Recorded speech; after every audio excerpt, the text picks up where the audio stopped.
Hello guys! Andito kami sa Dahilayan Forest Park or Dahilayan Adventure Park. Yan po ang entrance. Actually guys, ang ganda talaga. Sulit na sulit yung entrance mo dito at saka yung price at saka yung yung bayad mo ng mga rides, sulit na sulit. Mura lang ng entrance guys, 150 per person ang entrance dito. At saka yung bayad din ng mga rides, sulit naman siya guys. Kasi ang ganda talaga. Ang ganda talaga niya. Andito lahat yung rides, guys. Dito ang saya. Pwede mong dalhin ang buong pamilya mo dito. Pati mga bata.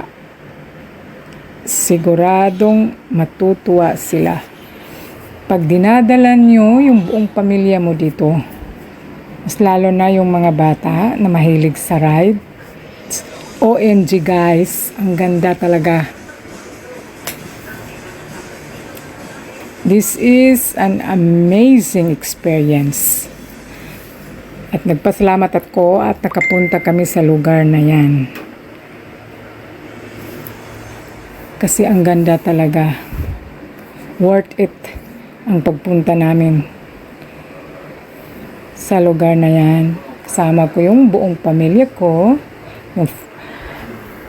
Andyan yung nanay ko, mga pamangkin ko, mga kapatid ko. Yung anak ko, of course, at saka asawa ko. Talagang sulit ang experience namin dito. Mas lalo na yung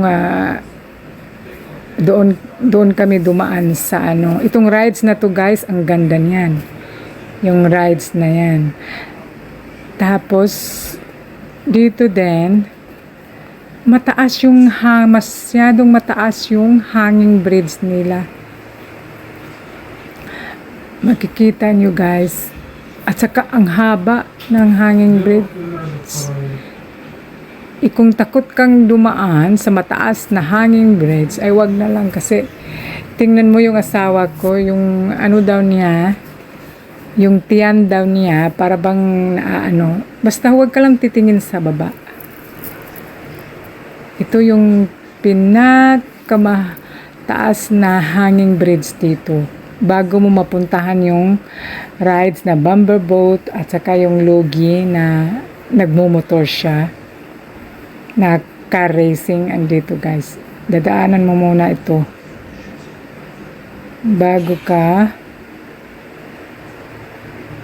makapunta sa mga rides na yun. Mayroon din silang zipline sa park na ito. Kumpleto lahat. Meron silang buggy. Lahat-lahat guys, mayroon sila. Kaso lang, hindi namin lahat nasakyan ang mga rides kasi umuulan siya. Timing lang talaga na umuulan kaya hindi namin nasakyan lahat yung mga rides. O tingnan nyo yung weather niya, cloudy na nung pumunta kami dyan. Masama na yung panahon kaya hindi namin nasakyan lahat ng rides kasi umuulan na. Pati yung bumper boat hindi namin nasakyan din kasi inihinto nila, at saka yung coaster ride na ang ganda niyang haba, hindi rin na masakyan kasi nga inihinto na nung umuulan siya. Pero worth it pa rin yung pagpunta namin dito. At least nakita namin yung view ng Dahilayan Forest Park na ang ganda sobra. Yan guys, yung bumper boat. May mga sumasakay na dyan kasi hindi pa naman yan umuulan. Pero nung timing na kami na ang sumakay, umuulan siya bigla, kaya hindi na kami nakasakay niyan. Pero at least naka-experience kami sa pagpunta rito, once in a lifetime lang. Kasi ang layo nito na sa Manolo Fortich, Bukidnon siya. Ang adventure park na to. Kaya ang layo niya. Sasakay ka pa ng eroplano galing ng Manila to Cagayan. Then, sakay ka ng bus or car papuntang Manolo Fortich, Bukidnon, para mapuntahan mo ang lugar. Ang napakagandang lugar na to. Tingnan mo guys. Talagang adventure na adventure talaga. Kung pupunta ka man ng adventure, dito ka na pumunta guys. Kung gusto mo ng adventure. Kasi andito lahat ng mga rides. Kaya andyan yung anak. Diyan yung anak ko, sumasakay sila ng car racing na yan.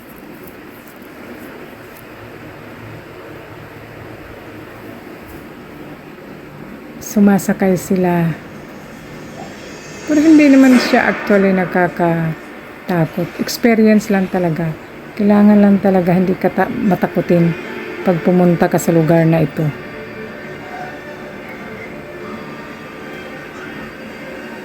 Kung gusto mo ng kakaibang experience. Kaya pumunta ka na sa lugar na ito. Tapos yung mahalaman nila ang gaganda. Ang gaganda talaga ng environment. Kaya hindi siya mainit nung pumunta kami. Kasi palibot na lang yung mga kahoy.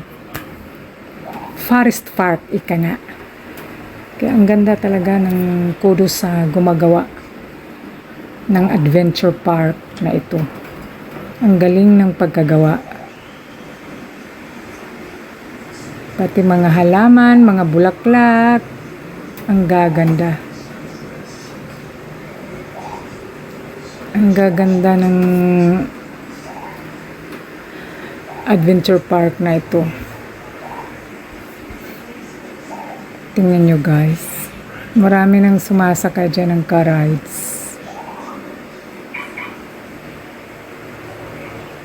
Parang yan yung car rides na makikita mo usually sa mga palaruan mga bata sa mall. Makikita mo yan kaya hindi na nakakatakot yan. Kaya magandang experience. Sayang nga lang at biglang umulan nung pumunta kami. Pero okay lang. Sulit pa rin yung experience namin. Maybe next time, pupuntahan namin uli yan. Kasi hindi pa namin lahat naikot ang lugar na to dahil umuulan nga. Kaya sa susunod, baka makabalik kami sa lugar na ito. Para lang maikot namin yung buong lugar at masakyan namin